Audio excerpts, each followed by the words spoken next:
early in our years as a shelter and a place where young people can go from the streets, our founding priest had an apartment in the Lower East Side of Manhattan that young people would come to when they needed a place that was safe.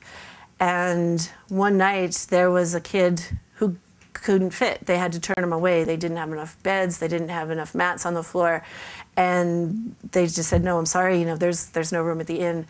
And that haunted our founder to such an extent that I think at one point he ran out and went up and down the blocks nearby trying to find him and see if there was some way to make it work. That story haunted our founder to the extent that now we have an open intake policy that we don't turn kids away. And if that tiny story from 42 years ago can have that effect on the running of an agency that's now in like 21 cities and 6 countries, I think the stories that we can tell from our work can be very, very powerful, and I encourage you to try to tell them. It's not an easy process. The ideal is to get a young person who comes up to you and says, I want to tell my story. Because if you're asking a young person who you are feeding and clothing if they want to tell their story, they're going to probably say yes, even if they're not 100% comfortable, because you're feeding and clothing them. It's difficult.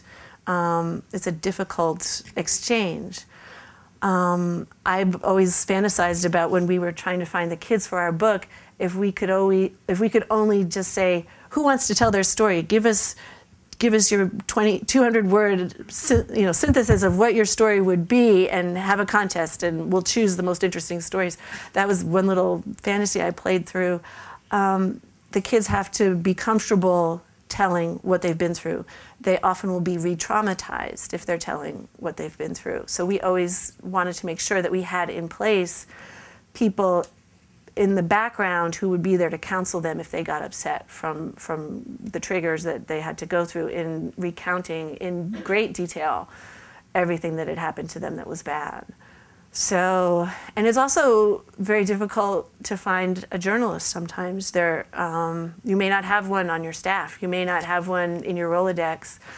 You may not trust them. I spoke at a conference in July, and I was placed right after a woman who was counseling people how to get their kids who had been trafficked through the process of a news article or a TV show. And she was saying things like, all journalists are vultures and they're out to sensationalize your kids. And our next speaker is Tina Kelley from the, and nobody clapped. And I'm walking up there thinking, like, could I just die now, please?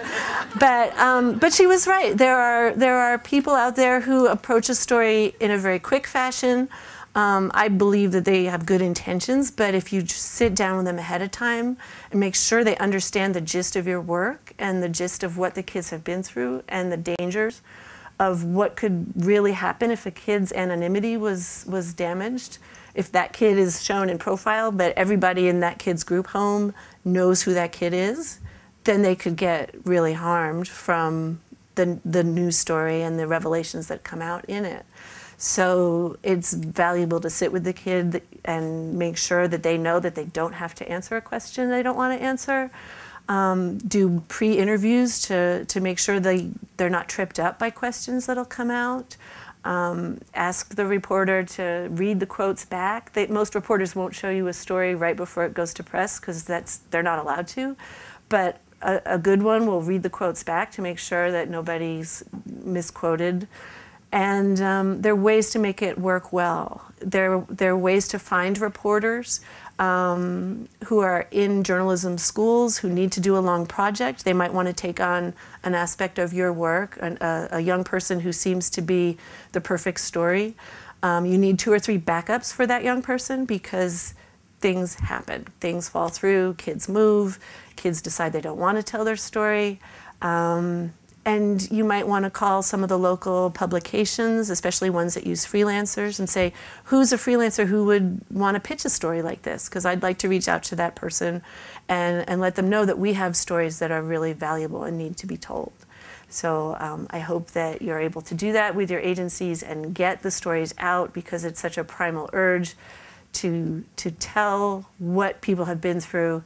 And even when you fail, you can make something good out of it. Thank you.